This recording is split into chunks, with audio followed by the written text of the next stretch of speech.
Bapak Ibu dirahmati Allah, kalau Bapak Ibu, saya belum tahu apakah ada terjemahannya tidak. Ini cuma salah satu kitab para ulama yang menjelaskan tentang apa saja sih kaidahnya wanita itu boleh aktif di luar rumahnya.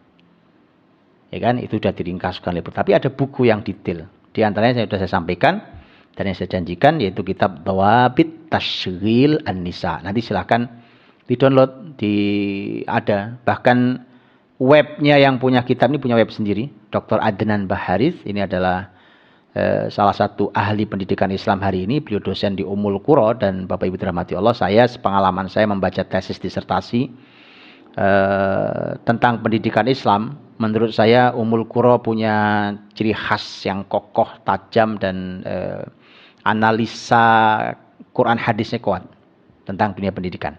Ya, ini sepengalaman saya membaca berbagai tesis disertasi dari berbagai kampus Islam di berbagai negara. Jadi Dhawabit Tasghil An-Nisa itu kaidah-kaidah, patokan-patokan Tasghil An-Nisa, ya, mempekerjakan wanita.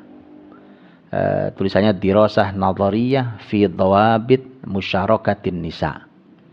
Ya, kajian teoritis tentang kaidah keterlibatan wanita fi mayadinit tanmiyatil iqtisadiyatil 'ammah, di bidang pengembangan ekonomi umum, fi dhaw'it tasyri'it tarbawil islami, ya, berdasarkan perspektif syariat tarbiyah Islam, syariat pendidikan Islam. Ini silakan dibaca ya. Ini tidak terlalu panjang kok, setahu saya berapa ya? Ini ada berapa nih? 300-an halaman lah. Ya, saya tidak tahu terjemahnya atau tidak. Mudah-mudahan ada, saya nggak tahu. Kalau tidak ya silakan dibuka bukunya. Penulis Dr. Adnan Baharis, yaitu beliau dosen di Ummul Qura dan juga aktif di berbagai organisasi ulama dan ilmuwan Islam di dunia. Saya ingin bacakan ini ringkasnya ya, ringkasnya ya. Jadi ini cuma istilahnya saya membacakan daftar isi. Nah, daftar isinya nanti akan kebayang, kalau mau dalam silakan dibaca. Kalau nanti akan kebayang seperti apa. Ya. Dhawabit atau kaidah-kaidah wanita sibuk, mempekerjakan wanita sibuk, artinya akan punya kesibukan luar. Sekali lagi, saya sampaikan sekali lagi. Islam tidak melarang wanita punya kesibukan di luar rumah. Saya sudah sering sampaikan ya. Tidak melarang. Tapi Anda harus tahu mana yang prioritas buat Anda. Islam punya kaidahnya, tapi nanti kasus per kasus wanita beda-beda. Kok bisa? Oh iya, kaidahnya jelas, tapi kasusnya beda-beda. Yang satu belum nikah, ya kan? Masih gadis, belum nikah. Yang satu pengantin baru. Yang satu belum punya anak, sudah menikah belum punya anak. Yang satu anaknya 1 atau 2. Yang satu anaknya 11, lain semuanya. Karena beda-beda keadaan wanita, maka untuk mempraktekkannya tentu kasusnya beda-beda. Tapi kaidah-kaidah dasarnya ada. Sehingga nanti harus tetap dilihat bahwa keadaan kita beda dengan keadaan orang lain. Ya, tapi ilmunya itu ada. Nah, di sini beliau ingin menyampaikan wanita itu bisa, memang boleh. Wanita tidak dilarang dalam Islam, untuk keluar rumah tidak dilarang itu.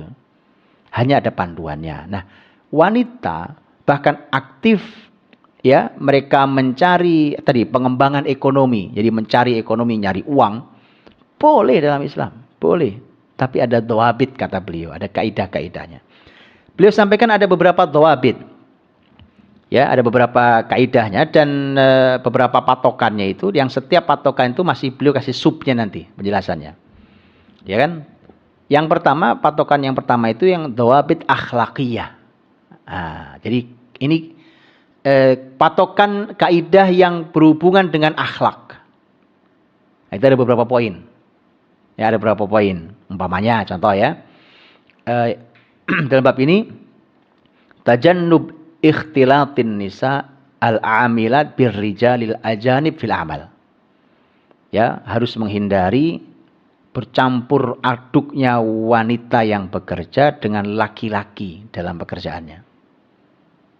Campur aduk gak karuan itu ya. Makanya kemudian sering terjadi masalah di rumah tangga gara-gara itu kan, gara-gara teman kantor. dan seterusnya. Ya.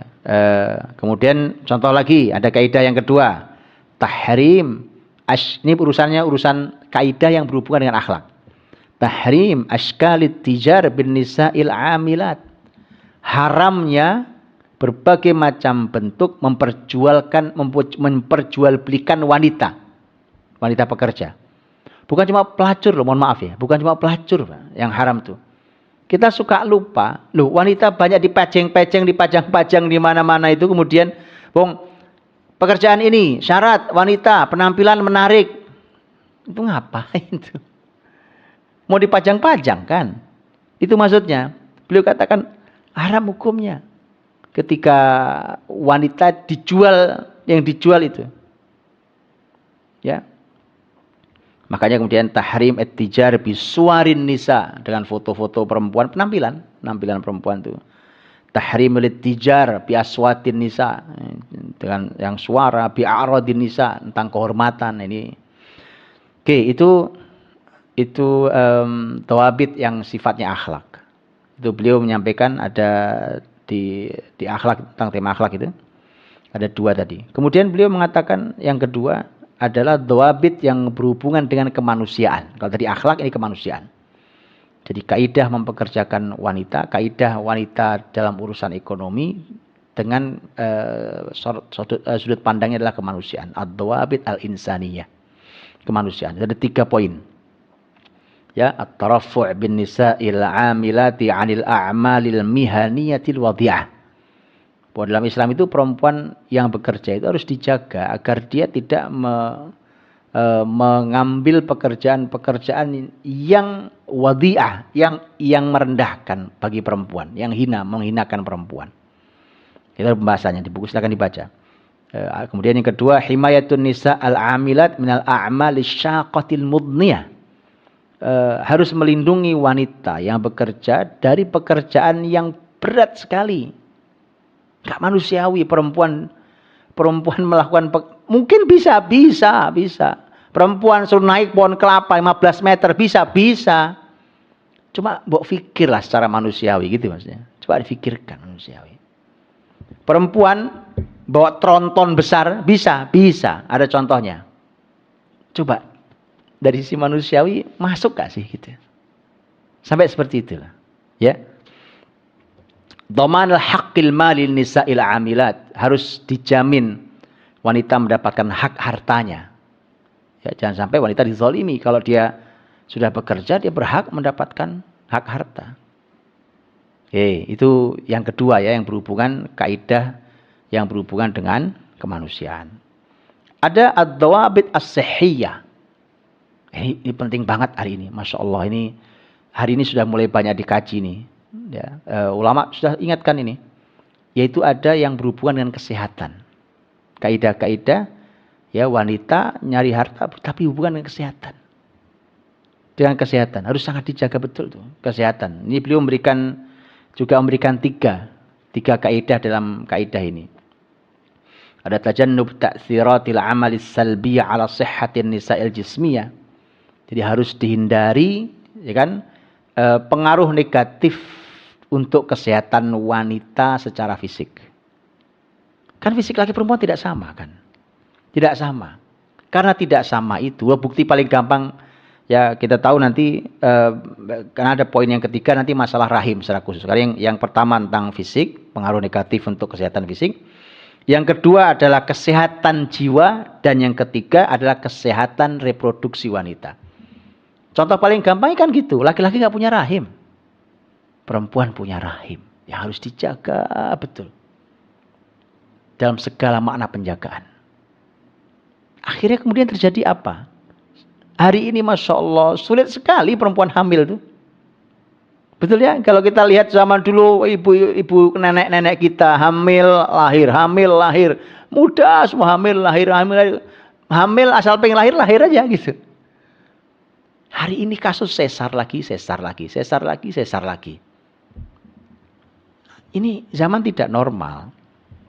Bagaimana tidak? Wong perempuannya memang tidak diperhatikan. Pokoknya kerja atas nama saya kan sekolah tinggi-tingginya mosok. Ini faktornya.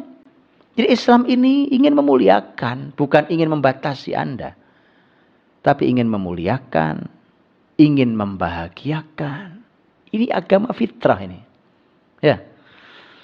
Jadi hindarkan wanita dari hal-hal yang memberikan dampak negatif bagi kesehatan mereka.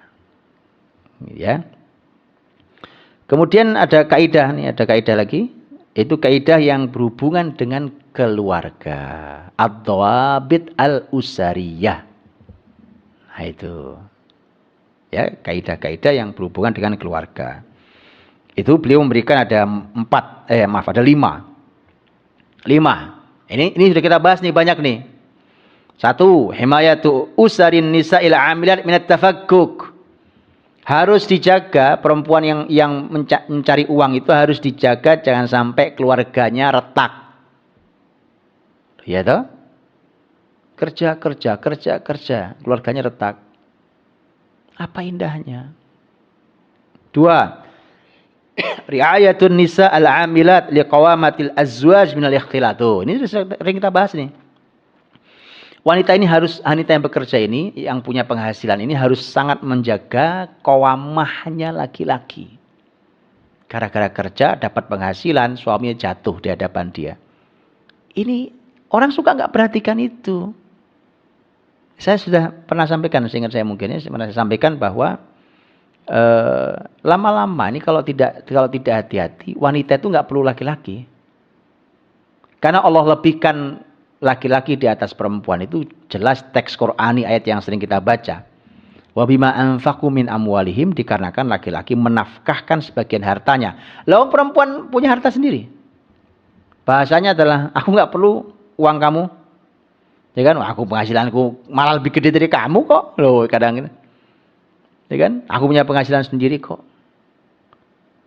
Jadi pemberian nafkah suami, ya nafkah harta suami, pemberian nafkah harta suami untuk istrinya bukan hanya sebatas untuk memenuhi kebutuhan. Tetapi ini adalah ikatan kasih antar kita dan ini adalah dalam rangka menjaga qawamah suami. Catat itu. Bukan sekedar kebutuhan, perlu uang, bukan itu. Karena kalau cuma kebutuhan, perempuan nanti lama-lama tidak perlu laki-laki. Dan itu awal keretakan rumah tangga. Baik. Yang ketiga dari di bawah pembahasan tentang kaidah keluarga, salamah muaddilat khusubatin nisa al-amilat minal inkhifat. Jadi harus dijaga betul agar jangan sampai kesuburan wanita itu turun. Loh kan? Tadi sudah kita bahas toh tentang rahim. Ya kan? Susah punya anak. Gara-garanya apa? Kerja alasannya. Ya namanya orang lelah. Belum lagi kalau tempat kerjanya umpamanya kok tidak sehat umpamanya atau dan lain sebagainya. Oke. Kemudian yang keempat, tajannubun nisa al-amilat azmat as-sira'il adwar ijtimaiyah. Harus menghindarkan wanita ya dari krisis pertarungan peran sosial. Hati-hati lagi nih. Peran-peran sosial terjadi pertarungan di masyarakat ini hati-hati. Ini enggak sederhana. Ini yang merusak tatanan masyarakat. Peradaban hari ini merusak tatanan masyarakat itu. Jadi bahasa kitanya overlapping itu kerjaan itu, saling tumpang tindih pekerjaan itu. Jadi menjadi tidak jelas. Belum lagi terjadi pertarungan. Harus dihindarkan. Itu bukan wilayah perempuan. Kemudian yang kelima itu al-muhafadzah ala salamati auladin nisa'il amilat minal inhiraf. Nah ini juga berat. Harus menjaga keselamatan anak-anaknya perempuan tadi itu. Ya anak perempuan tadi itu. Dari penyimpangan-penyimpangan. Jangan sampai anak-anaknya menyimpang. Gara-garanya emaknya pergi kerja semua. Anaknya gak terurus. Akhirnya terjadi berbagai penyimpangan. Oke. Yang kelima dari dhawabit ya tadi 5 poin untuk kaidah yang berhubungan dengan keluarga. Yang kelima ini adalah dhawabit at-takhassusiyah. Ini masalah spesialisasi. Perempuan mau kerja, apa spesialisasinya? Ya, bidangnya apa? Spesialisasinya apa? Beliau kasih 2 kaidah di dalamnya. Pertama, rafdhu mabda'it tamasulil adwaril mihaniyah bainal jinsain. Harus ditolak, ya, harus ditolak pandangan tentang samanya peran pekerjaan antara laki dan perempuan. Jadi kesamaan peran dalam urusan pekerjaan harus ditolak gitu. Karena laki perempuan tidak sama. Jadi kalau ini sama saja laki perempuan, ya, laki nyopir bis, perempuan nyopir bis, ya, laki narik beca, perempuan narik beca, laki direktur, perempuan direktur, ya, laki jadi satpam, perempuan jadi satpam. Yuk kita pikir ulang, ya, jadi harus tolak gitu, ya, konsep kesamaan itu. Yang kedua adalah al-hadzar min ta'nis wadhaifit tadris fil marhalatil ibtidaiyah. Harus hati-hati dari ta'nis wadhaif tadris. Hati-hati dengan apa bahasa kitanya ya? Tentang pendidikan kita ini jadi feminis. Jadi feminin, maaf, bukan feminis, jadi feminin. Pendidikan di level SD itu menjadi feminin. Kenapa? Ya. Beliau ingin katakan, ini kalau di dalam bab ini, beliau katakan bahwa sebenarnya mengajar itu pekerjaan yang paling dekat dengan fitrah wanita. Karena perempuan itu memang tadi ya, mengayomi, mendidik, menyayangi, itu cocok banget dunia pendidikan. Tapi kata beliau hati-hati, al-hadzar, hati-hati kalau tidak ada keseimbangan pengajar. Bayangkan coba, sekarang sekolah dari apa? PAUD namanya ya, PAUD ya. PAUD itu umur berapa? 4 namanya ya, 4, 5. Guru PAUD rata-rata perempuan. 4 tahun perempuan gurunya. 5 tahun perempuan. TK, ya, TK 0 besar 0 kecil umpamanya. 6, ya, 4, 5, 6 perempuan. Anggap 7 tahun masuk SD, kelas 1. Gurunya perempuan. Kelas 2, ya 8 tahun, umur 8 tahun. Gurunya perempuan lagi. Anggap sampai kelas 2 SD saja. Udah 5 tahun. Anak kita mendapat sentuhan guru semua perempuan. Kasihan anak laki-laki saya nanti, ya kan? Anak laki-laki kita ya, anak laki-laki kita kasih nama Khalid, wah ya kan, mujahid besar, masuk medan pertempuran gak pernah kalah. 5 tahun diasuh perempuan, jadi perempuan itu anak itu. Nama Usama, singa, ya kan? Bayangkan, panglima termuda dalam sejarah Islam dikirim untuk berhadapan dengan imperium besar. Gurunya perempuan semua, jadi perempuan nanti anak itu nanti. Ya kan? Nah itu harus, artinya harus hati-hati. Nggak bisa begitu saja. Ini luar biasa ini analisa ini. Ini akan mengubah tatanan sosial kita. Ya, baik. Ini yang terakhir nih, kaidah yang ke-6. Yang berhubungan dengan ad-dhawabit al-hajiyah. Yang berhubungan dengan kebutuhan.